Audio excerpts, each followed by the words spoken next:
इनके बारे में मैं आप सबको जो है परिचय कराते हुए दो शब्द इनके बारे में बता रहा हूँ आपको। सबसे पहले आपको जो है इस मानती देवी उच्चतर माध्यमिक विद्यालय में आपका स्वागत है। और इनका परिचय जो है, ये जो है हम लोग जैसे जो है आप लोग जैसे ही ये भी विद्यार्थी हैं, लेकिन इनका जो है प्रयास जो है बहुत सराहनीय और अच्छा है। इनका प्रयास ये है कि इनका नाम है नीलेश कुशवाहा जी, और ये जो है मेरे तरफ कोटवा के निवासी हैं। कोटवा के बगल में एक गांव पड़ता है रामपुर खुर्द, वहाँ के रहने वाले हैं।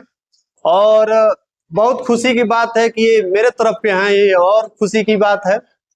और उससे बढ़ के जो है सबसे खुशी की बात है ये जो है आप लोगों को जो है ये परीक्षा पर चर्चा के वास्ते जो है कुछ शब्द बताएंगे। और बहुत सबसे बड़ा अहम बात ये भी है परीक्षा पे चर्चा।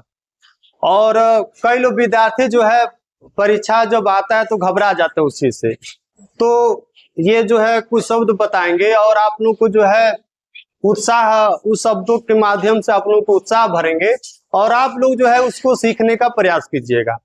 तो हम चाहेंगे आप जो है दो शब्द कहिए।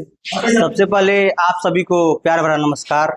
मेरा नाम नीलेश कुशवाहा है और मैं आपके जस्ट बगल कोटवा बाजार से बिलोंग करता हूं। और मेरी पढ़ाई लखनऊ में चल रही है, बी फार्मा कर रहा हूं। बी फार्मा 4 साल का होता है, 8 सेमेस्टर होता है। मेरा इस साल फाइनल ईयर है, 8वां सेमेस्टर है। तो मैं सोचा कि मैं विद्यार्थी हूँ, मैं गांव देहात से निकल के लखनऊ गया हूँ, कितनी कठिनाइयों का सामना हमें करना पड़ा है, तो यह आप लोगों को ना करना पड़े, इसी के लिए मेरा मेन विजन यही है कि आप जैसे मेरे भी भाई बहन हैं, तो आप लोग मेरे भाई बहन हैं। इसको लेकर के मैं विद्यालय में जा रहा हूँ और परीक्षा पे चर्चा कर रहा हूँ। तो मेरा इस विद्यालय में आने का मेन मकसद यही है कि आप लोग लगभग हाई स्कूल और इंटर के बच्चे या बच्चियां होंगी।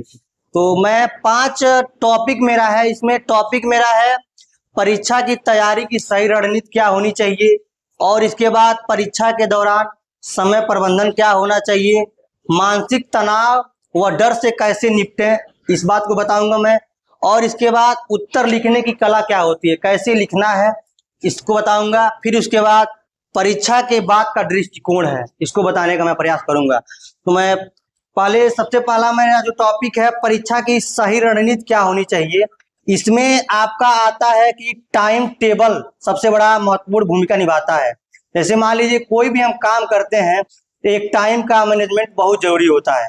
इसमें सबसे पहले अपने क्षमता और समय के अनुसार उसको पहचाने, फिर उसके बाद दिन को छोटे छोटे भाग में या 40 से 45 मिनट के भाग में बांट करके अगर सारे विषय की तैयारी करते हैं तो बहुत बेटर रिजल्ट आपका आएगा।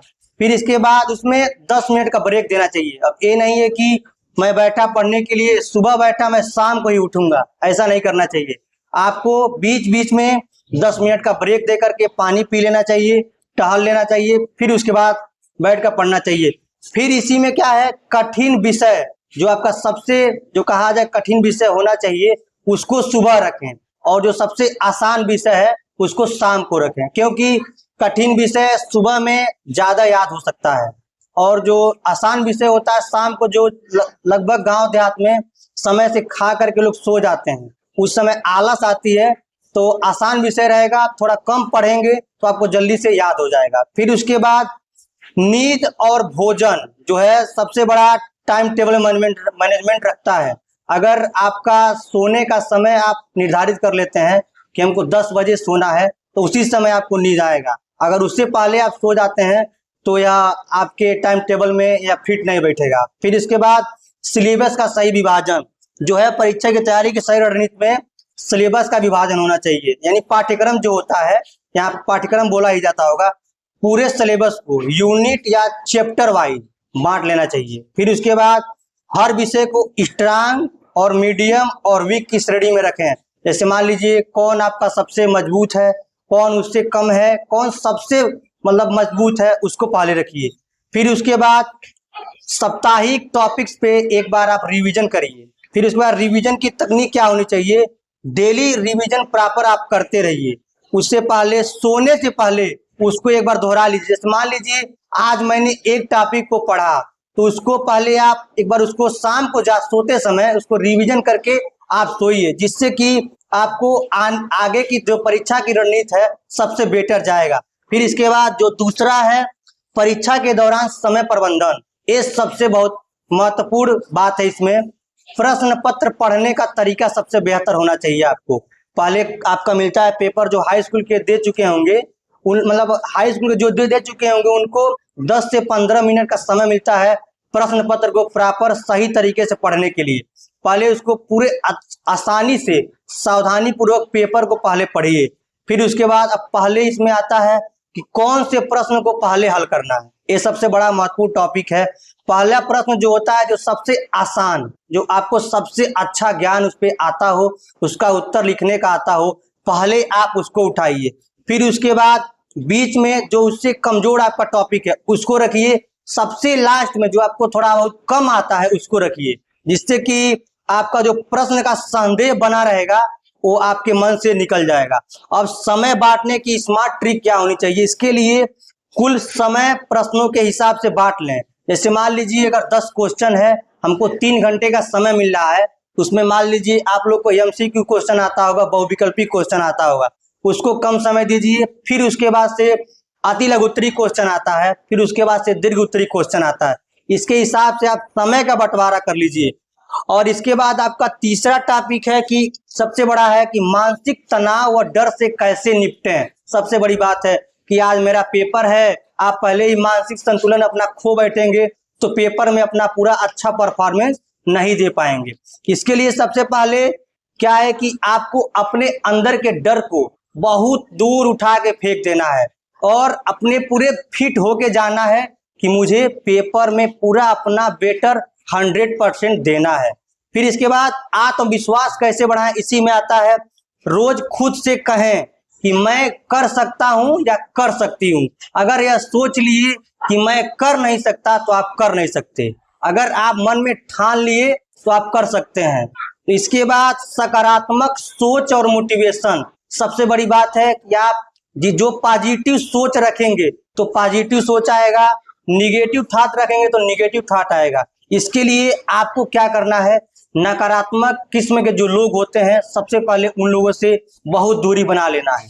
फिर इसके बाद सफल लोग जो हैं, जो सफल हो चुके हैं, उनके कहानियों को आप पढ़िए पूरे ध्यान से। फिर उसके बाद प्रार्थना, ध्यान और गहरी सांस लेने का प्रॉपर आप अभ्यास करिए। अब चौथा आपका टॉपिक है उत्तर लिखने की कला कैसी होनी चाहिए।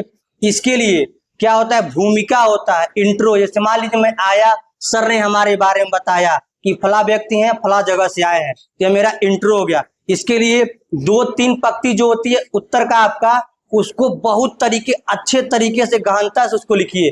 फिर उसके बाद मुख्य भाग जो होता है बॉडी का आ जाता है, उसको बिंदु वाइज करके, टॉपिक वाइज कर करके लिखिए। फिर इसके बाद निष्कर्ष जो होता है, जैसे मान लीजिए मैं यहाँ पर आया, मैं आपको सारी चीजें बताया, इसका कुछ निष्कर्ष होता है। इस चीजों को आप उत्तर लिखने के साथ साथ अंत में कंक्लूजन जिसे बोलते हैं, उसको पूरे आसानी से लिखिए, जिससे कि एग्जामिनर को लगे कि हाँ बच्चा इस क्वेश्चन का आंसर में यही चीज दिखाने का प्रयास किया है। फिर उसके बाद डायग्राम होता है, हेडिंग और पॉइंट्स का उपयोग करें। डायग्राम जो होता है, जैसे मान लीजिए अगर आप बायोलॉजी के स्टूडेंट हैं, इसमें बहुत महत्वपूर्ण एक टॉपिक आता है डायग्राम का। अगर मान लीजिए मैं हृदय के बारे में अगर किसी चीज को एक्सप्लेन कर रहा हूं, अगर आप हार्ट की प्रॉपर फिगर बना देते हैं, उसके बारे में एग्जामिनर को लगेगा कि बच्चा पूरा अपना मानसिक कॉन्सेप्ट इसके बारे में तैयार करके आया है। तो आप जो भी चीज लिखें उसके बारे में एक डायग्राम के रूप में दे दें, इसमें क्या क्या चीजें हैं। जैसे मान लीजिए हमारा हृदय, इसमें क्या क्या चीजें हैं, इन सारी चीजों को डायग्राम में दिखा देंगे तो एग्जामिनर को लगेगा कि बच्चा वाकई में पढ़ के आया है। फिर उसके बाद हेडिंग है, उसको जब कोई भी उत्तर जब आप लिख रहे हैं, कुछ टॉपिक होता है, मेन होता है, उसको आप स्केच से जो होता है कलर होता है उससे नीचे अंडरलाइन मार दीजिए। अगर ऐसा करते हैं तो आपको एग्जामिनर को लगेगा कि बच्चा इस क्वेश्चन में इस चीज को दिखाने का प्रयास किया, लिखने का प्रयास किया है। फिर उसके बाद प्रस्तुति जो होता है, प्रेजेंटेशन का सबसे महत्वपूर्ण रोल होता है। परीक्षा पे जो आप लिखते हैं साफ और सुंदर लिखें, जो लिखें। अगर कुछ टॉपिक में कुछ त्रुटियां भी हैं, अगर आप साफ सुथरा लिखेंगे तो एग्जामिनर को लगेगा कि बच्चा सही लिखा है। फिर उसके बाद लाइन से लाइन के बीच की एक दूरी होती है। अभी नहीं कि एक क्वेश्चन यहाँ लिख दिए, एक क्वेश्चन यहाँ लिख दिए, बीच का इतना गैप छोड़ दिए, तो एग्जामिनर को लगेगा बच्चा कॉपी केवल भरने का काम किया है। इस पे विशेष ध्यान देना है और ओवर राइटिंग और काट छाट से बचें। जैसे मान लीजिए आपको एमसीक्यू क्वेश्चन मिलता है, जो हाई स्कूल वाले लोग हैं उनको एमसीक्यू मिलता है, 20 क्वेश्चन उन लोग का रहेगा। उनमें क्या होता है, चार्ट मतलब खाना रहेगा ABCD करके या क ख ग घ करके रहेगा। इसमें आपको अगर एक क्वेश्चन का यह उत्तर है, एग्जैक्ट उसी पर अपने पे जो कलम है उससे उसी पे गोला लगाइए। अगर आप सोचे कि मैं उसका उत्तर गलत लिख दिया हूं, अगर आप इसको कट करके फिर इसी में किसी और पे गोला लगाएंगे तो आपका उत्तर जो है गलत माना जाएगा। पहले से तो गलत था ही, ऊपर से आप उस पर काट छाट किए, उस पर आपका गलत माना जाएगा। फिर इसके बाद क्या है, परीक्षा के बाद का दृष्टिकोण सबसे महत्वपूर्ण यह हम विद्यार्थियों के लिए रहता है, क्योंकि जब क्या होता है इसमें रिजल्ट आने से पहले हमको संयम बरकरार रखना है। परीक्षा के बाद आपको बार बार उस उत्तर पे ज्यादा चर्चा नहीं करना है। अगर आपका वह आंसर गलत हो गया है, आप बार बार उसको देखेंगे तो आपके मन में एक आएगा कि कहीं मैं फेल ना हो जाऊं, मेरे साथ ये ना हो जाए। इन सब चीजों से आपको बचना है और अपना ध्यान अपने आगे के लक्ष्य पे बना के रखना है। जैसे मान लीजिए इंटर के इसमें जो बच्चे हैं और बच्चियां हैं, वो इंटर पास करके जब निकलते हैं उसके बाद उनके आगे की क्या दृष्टिकोण है उसको आपको बतानी चाहिए। फिर उसके बाद असफलता से सीख, जैसे मान लीजिए भाई देव भगवान ना करे किसी के साथ वैसा घटना हो कि असफल हो, उस पर क्या करना है, असफलता जो होता है हमारे लिए अंत नहीं होता है, सीखने का अवसर होता है। अगर मैं आपके पास आया हूं, अगर मेरे से कोई त्रुटियां होती हैं तो मैं अपने वीडियो को देखूंगा, उसमें मेरे से कोई त्रुटियां हुई होंगी तो मैं उसको आगे जा करके सुधार कर सकता हूं। सबसे बड़ी बात है कि अपने गलतियों का विश्लेषण करें कि मेरे अंदर वह कौन सी कमियां रह गई कि मैं इस पायदान से उस पायदान तक नहीं जा पाया। जैसे मान लीजिए चींटी जो होती है बार बार दीवार पे चढ़ती है दाना लेकर के, वो बीच बीच में चढ़ती है गिर जाती है, चढ़ती है गिर जाती है, फिर उसके बाद एक समय ऐसा आता है कि वह चींटी उस दाने को लेकर के अपने अंतिम मुकाम तक पहुंच जाती है। तो आपको पूरे मन से पढ़ना है और भविष्य की योजना और लक्ष्य क्या है आपकी होनी चाहिए, इसका सबसे महत्वपूर्ण बात है। तो यही मेरा 5 टॉपिक था और मैं आप लोग के उज्जवल भविष्य की कामना करता हूं और आप लोग अपना 100% दीजिए। इसमें जो हमारी बहनें हैं इनके माता पिता बहुत उम्मीद पाल के आपको विद्यालय में पढ़ने के लिए भेजते हैं, चाहे इधर भैया भी हैं, इन लोग को भी बहुत उम्मीद पाल के भेजते हैं।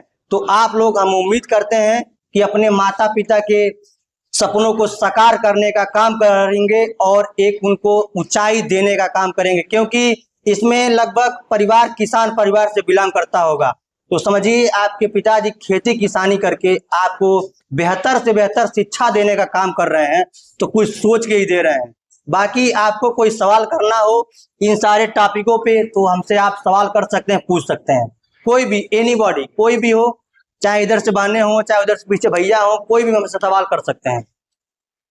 जितनी भी टॉपिक मैं बताया हूं, कोई भी सवाल जिसको करना है सवाल हमसे कर सकते हैं। तो जितने भी लोग हैं उधर से, मैं हमारे भैया हंस रहे हैं लोग, आप बताइए कोई सवाल करना हो तो बताइए, अगर है तो बताइए, नहीं तो मैं अपने बाड़ी को यहीं विराम दूंगा। कोई भी हो, इधर से आगे है जी, किसी को कोई क्वेश्चन है, किसी को कोई क्वेश्चन है इससे संबंधित तो आप हमसे पूछ सकते हैं। अगर कोई भी हो, अरे कोई खड़ा हो, ये भाई, मैं भी एक समय था छोटा था तो मैं खड़ा नहीं हो पाता था, नहीं लेकिन डरते आज नहीं है, सब अभी मैं पढ़ रहा हूँ, अभी फार्मा कर रहा हूँ, सोचे अभी मैं स्टूडेंट हूँ, हमको भी इन जैसे सर लोग पढ़ाते हैं। मैं सोचा कि क्यों नहीं इधर जितने भी एरिया के विद्यालय है, मैं जब लखनऊ से आता हूँ, मेरा सेमेस्टर एंड होता है, तो मैं कोई ना कोई मान सेट करके आता हूँ कि हमको एक काम करना है घर पे चल के। मैं इसके पिछले बार 1000 प्लस बच्चों में, सर ने हमारे फेसबुक पे देखे होंगे, 1000 प्लस बच्चों में निःशुल्क कॉपी पेन और टॉफी बांटा, क्योंकि बच्चे पढ़ेंगे लिखेंगे तभी आगे हम लोग बढ़ेंगे। क्योंकि हमारे देश में बाबा साहब भीमराव अम्बेडकर का एक लेख है कि शिक्षा वह शेरनी का दूध है, जो जितना पिएगा उतना दहाड़ेगा। तो यही है, अगर आप पढ़ रहे हैं तो कोई सवाल कर सकते हैं, अगर सवाल करेंगे तो आपके मन के अंदर की जो डर है वो दूर जाएगी और आपको सवाल करने का हिम्मत आएगा। कोई भी हो, तो चलिए, हमको अच्छा लगा कि हमारे बात को आप लोगों ने 10 मिनट पूरे गहनता से सुने आप लोग। और मैं विद्यालय परिवार का विशेष करके धन्यवाद देना चाहूँगा कि मुझे आमंत्रित किए और मुझे आप जैसे भैया और बहनों से मिलने का मौका दिया। सभी को धन्यवाद, नमस्कार।